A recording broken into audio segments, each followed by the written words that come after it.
السلام علیکم. اب جنگ زمین سے زمین پر نہیں, فضا سے فضا میں نہیں, بلکہ خلا سے خلا میں لڑی جائے گی. اور اس منصوبے کے لیے امریکہ نے $175 ارب مختص کر دیے ہیں.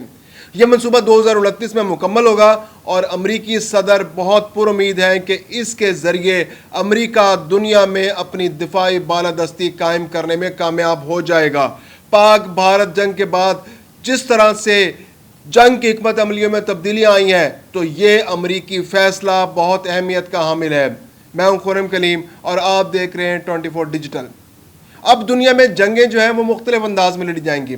پاکستان اور بھارت کے درمیان ہونے والی حالیہ جنگ نے دنیا میں جنگ کے طریقہ کار کو بدل کر رکھ دیا ہے. یہ ایک ایسی جنگ تھی جس میں نہ تو پاکستانی طیارے بھارت کی فضائی حدود میں گئے, نہ بھارت کے طیارے پاکستانی فضائی حدود میں آئے, نہ پاکستان کی زمینی افواج بھارت میں گئیں, نہ بھارت کی زمینی افواج پاکستان میں آئیں. بس اپنے اپنے علاقوں میں رہتے ہوئے جہازوں نے اور میزائلوں نے دشمن کا مقابلہ کیا اور دوسرے ملک میں جا کر تباہی پھیلانے کی کوشش کی. اور رکاوٹ کس نے ڈالی؟ ایئر ڈیفنس سسٹم نے. اب یہی ایئر ڈیفنس سسٹم امریکہ نے ریئلائز کیا ہے کہ چائنا ایئر ڈیفنس سسٹم کے اندر بہت آگے جا چکا ہے. دنیا میں روس کا جو S-400 ایئر ڈیفنس سسٹم تھا وہ مانو ایئر ڈیفنس سسٹم تھا, اور اس ایئر ڈیفنس سسٹم کو پاکستان نے چین کی مدد سے تباہ و برباد کر کے رکھ دیا. تو اب امریکہ چاہتا ہے کہ فضا میں جہاں اس کی بالادستی ہے تو وہ فضا کو استعمال کرتے ہوئے دنیا پر حکومت کرنے کی کوشش کرے گا. اور وہ ایک ایسا ایئر ڈیفنس سسٹم لے کر آ رہا ہے جس کو گولڈن ڈوم کہتے ہیں, جو خلا میں نصب ہوگا اور خلا میں رہتے ہوئے وہ دنیا پر امریکی حکمرانی کو یقینی بنائے گا. جو موجودہ پیٹریوٹ سسٹم ہے امریکہ کا اور جو باقی میزائل ایئر ڈیفنس سسٹم ہے, ان کو آرٹیفیشل انٹیلیجنس اور سیٹلائٹ کے ذریعے خلا میں موجود اس ایئر ڈیفنس سسٹم سے لنک کر دیا جائے گا, اور اس تمام ایئر ڈیفنس سسٹم کو ایک ہی کنسولیڈیٹڈ ایفرٹ کے ذریعے یکساں طور پر استعمال کیا جا سکے گا. خلا میں موجود ہوتے ہوئے وہ ایئر ڈیفنس سسٹم یہ جائزہ لے گا کہ دنیا میں کوئی دشمن ملک کہیں میزائل لانچ تو نہیں کرنے والا. اگر ایسا ہے تو وہ انفراریڈ ریز کے ذریعے یا سیٹلائٹ کے ذریعے پہلے اس چیز کو انفارمیشن حاصل کرے گا, اور پھر وہیں سے اسپیس میں لانچ ہونے سے پہلے یا لانچ ہونے کے فوراً بعد ابتدائی مرحلے میں اس میزائل کو تباہ کر کر ملیمیٹ کر دے گا اور ختم کر دے گا, اور اس خطرے کو ابتدا میں ہی ختم کر دے گا. امریکہ کو اس وقت جو سب سے بڑا خطرہ ہے وہ چین سے ہے. امریکہ کو روس سے بھی خطرہ ہے. امریکہ کو ان دوسرے ممالک سے بھی خطرہ ہے جو میزائل ٹیکنالوجی میں بہت آگے بڑھ رہے ہیں. اگرچہ وہ پاکستان کا نام نہیں لے رہا, لیکن یقیناً اس کے ذہن میں پاکستان بھارت جنگ کا پورا نقشہ موجود ہے کہ جہاں پر پاکستان نے بھارت کے نظام کو تباہ کر کے رکھ دیا. اس کے علاوہ اس سسٹم میں سیٹلائٹ کا استعمال بہت زیادہ ہوگا, کیونکہ امریکہ, چین اور روس یہ تین ایسے ممالک ہیں جو سیٹلائٹ کے شعبے میں بہت آگے ہیں. تو یہ جنگ اب سیٹلائٹ پہ لڑی جائے گی, لیکن اس میں بہت سارے نقصانات بھی ہیں. نقصانات یہ ہیں کہ ایک تو یہ بہت غیر معمولی طور پر مہنگا پروجیکٹ ہے. ابتدائی طور پر امریکہ نے $25 ارب اس کام کے لیے مختص کیے ہیں.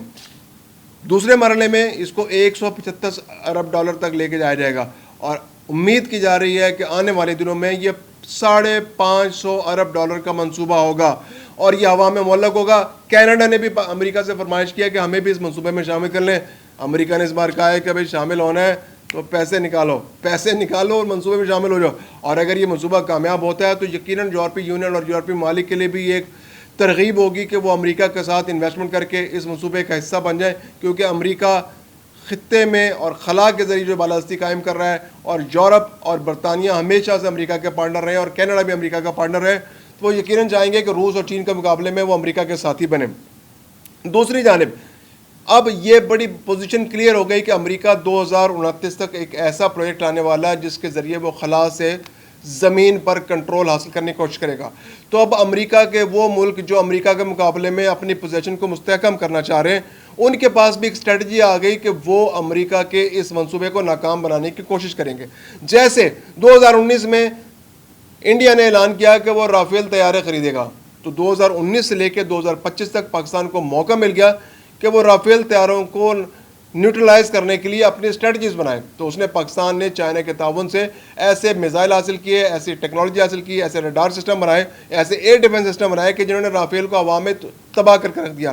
تو اب روس, چائنا اور جو ممالک امریکہ کو چیلنج کرنے کے لیے تیار ہیں, ان کے پاس بھی ایک ایسی ٹارگٹ ان کے پاس آ گیا کہ انہوں نے کس طرح سے اس منصوبے کو ناکام بنانا ہے, کیونکہ اگر وہ ایئر ڈیفنس سسٹم ناکام ہو گیا اور امریکہ نے اگر پوری کی پوری انویسٹمنٹ اس ایئر ڈیفنس سسٹم پر کر دی اور وہ ایئر ڈیفنس سسٹم خلا میں موجود رہا اور کسی وجہ سے وہ ہیک ہو گیا تو وہ ایئر ڈیفنس سسٹم وہیں پر ختم ہو جائے گا اور وہ بالکل مؤثر نہیں رہے گا. جیسے کہ ابھی بھارت میں ہمارے سامنے ایک صورتحال 10 مئی کو سامنے آئی یا 7 مئی کو سامنے آئی کہ جب بھارت کے ایئر ڈیفنس سسٹم نے کام کرنا چھوڑ دیا اور بھارت کو منہ کی کھانا پڑی, تو امریکہ کے لیے بھی یہ بہت بڑا چیلنج ہوگا.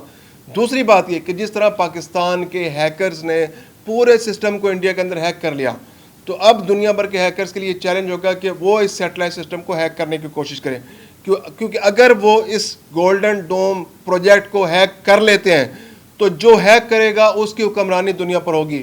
وہ اس گولڈن ڈوم پروجیکٹ کو ہیک کرنے کے بعد امریکہ کے خلاف بھی استعمال کر سکتا ہے. تو امریکہ کو اس بات کا بہت شدید خطرہ ہوگا کہ یہ کہیں ہیک نہ ہو جائے, کیونکہ اس منصوبے کو بنانے کے بعد جو ہوا میں معلق ہوگا, خلا میں موجود ہوگا ہیکرز کے پاس, اور یہ بھی دنیا کو پتہ ہے کہ وہ سیٹلائٹ کے ذریعے لنکڈ ہے, تو دنیا کے پاس ایک ٹارگٹ ہوگا کہ اس کو سیٹلائٹ کو کس طرح سے ہیک کرنا ہے, اس کو کس طرح سے نیوٹرلائز کرنا ہے, یا اس کو کس طرح سے اپنے مقاصد کے لیے استعمال کرنا ہے. تو امریکہ یقیناً ایک بہت بڑا منصوبہ بنانے جا رہا ہے جس سے دنیا میں آنے والے دنوں میں جنگ کی صورتحال بالکل مختلف ہو جائے گی, جنگ بالکل بدل کر رہ جائے گی. ممکن ہے زمین پر اسلحہ رکھنے کی ضرورت ہی محسوس نہ ہو, خلا میں اسلحہ ہو, لیکن اس میں یہ بہت بڑے پرابلم جن کا میں نے ذکر کیا کہ اگر کوئی میزائل خراب ہو گیا, اگر کوئی لانچر خراب ہو گیا, تو اس کے مرمت کے لیے جانا کتنا مشکل ہوگا. وہاں پر جانا اس کو کتنے دنوں میں پہنچے گا, اسپیس شٹلز جائیں گی وہاں پہ جو ایسٹروناٹس آئیں گے, خلا میں جا کے وہ اس کو ٹھیک کریں گے, پھر اس کو نظام کو درست کریں گے. اگر کوئی بیٹری خراب ہوگی اس بیٹری کو ریپلیس کرنے کے لیے جانا پڑے گا. تو یہ اتنا مہنگا شوق ہے کہ جس شوق کو مکمل کرنا ممکن ہے امریکہ ابھی افورڈ کر سکتا ہو. اور پھر دنیا کی جو بڑی بڑی کمپنیز ہیں, جو ایئر اسپیس کمپنیز ہیں, جو راکٹ لانچ کرتی ہیں, یا اس کے علاوہ جو اسلحہ ساز کمپنیاں ہیں, وہ بھی فیوچر انویسٹمنٹ اسی پروجیکٹ کے اندر کر رہی ہیں. اور پھر دنیا کو بھی راغب کر رہے ہیں کہ وہ آئیں اور ہمارے اس پروجیکٹ کے اندر جو ہے سرمایہ کاری کریں. مزید اپڈیٹس کے لیے دیکھتے رہیے 24 ڈیجیٹل. اب دنیا میں جنگیں جو ہیں وہ مختلف انداز میں لڑی جائیں گی. اب جنگ زمین سے زمین پر نہیں, فضا سے فضا میں نہیں, بلکہ خلا سے خلا میں لڑی جائے گی. اور اس منصوبے کے لیے امریکہ نے $175 ارب مختص کر دیے ہیں. امریکی صدر بہت پر امید ہیں کہ اس کے ذریعے امریکہ دنیا میں اپنی دفاعی بالادستی قائم کرنے میں کامیاب ہو جائے گا. پاکستان اور بھارت کے درمیان ہونے والی حالیہ جنگ نے دنیا میں جنگ کے طریقہ کار کو بدل کر رکھ دیا ہے. ایئر ڈیفنس سسٹم امریکہ نے ریئلائز کیا ہے کہ چائنا ایئر ڈیفنس سسٹم کے اندر بہت آگے جا چکا ہے. جو موجودہ پیٹریوٹ سسٹم ہے امریکہ کا اور جو باقی میزائل ایئر ڈیفنس سسٹم ہے, ان کو آرٹیفیشل انٹیلیجنس اور سیٹلائٹ کے ذریعے خلا میں موجود اس ایئر ڈیفنس سسٹم سے لنک کر دیا جائے گا,